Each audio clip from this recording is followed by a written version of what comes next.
As a former NBA general manager, how tough was it for you to cut or trade or release one of your players?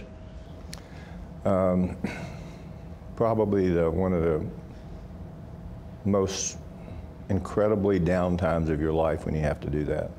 If you've traded a player that's been with you a long time, if you a coach is going to tell you who he wants. You're not going to influence that. And you're doing a coach might say, hey, go look and see the executive. But when you do those things, it takes a little piece out of you, it really does, because all of these kids who come into the league, their desire is to play professional basketball at its highest level. When you're in college, you go there, and hopefully kids go there to get an education, but more importantly to compete for your university and develop relationships. In the NBA, it's so cold in the sense that, people talk, well, this is a job. Most average people would like to have a job like this, but because of the enormous competition for a place on a roster of 13 to 15, that's not very many people that are chosen to play at such a very high level. And you just know when you talk to these kids, it's like they're devastated. And for me, that was the most uncomfortable thing of all. I would have preferred that a coach would be in there in a meeting with me instead of being there by yourself. And then the other thing you have to contend with is agents. How can you do this, and how can you release him? It's hard to tell someone that your coaching staff doesn't think he's good enough to play at this level.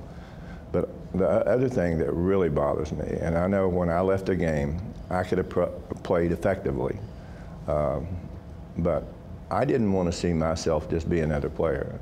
I did not. And I see players, and there's a few players in our league now are playing that frankly I think they should have retired. And the money is so enormous that they're not going to do that. When you were the general manager and have to release, cut, or trade a player, how would you in some situations reconcile your affection for the player with the need to effectively do your job?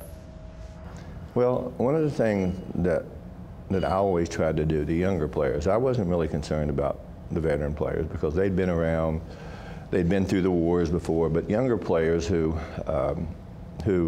don't get to play very much, say, and maybe they're first-round draft pick, they're not playing anyone at all. And on good teams, it's very unlikely that they're going to play except late in the game and when the game is out of reach for other teams to win. I always go to those players and I said, look, how are you going to impress your coach? I said, you're going to impress him by going to practice every day, and whoever you're playing against, you have to show that player, and you have, more importantly, you have to prove to the coach that you can compete against him successfully. I said, that's your biggest way to make an impression on the coach. It's also unfortunate that someday you might take his job and he might be a great friend of yours. But that's what this is all about. The strongest survive. And I think all sports are about that. If you can't compete at a high level, and the one thing that is a killer in sports, when you're at your very best mentally, when you know every nuance of the game, there's one thing that you don't defeat, and that's time. And you can see the deterioration of athletes who want to play at the same level. I think as you go along later in your career, you have to adjust your game. You have to make... What was that like for you? Well, for me, a new coach suggested to me, he said, instead of scoring 25 or averaging 25 or 30 a game, he said, I want you to lead the league in assists. I led the league in assists.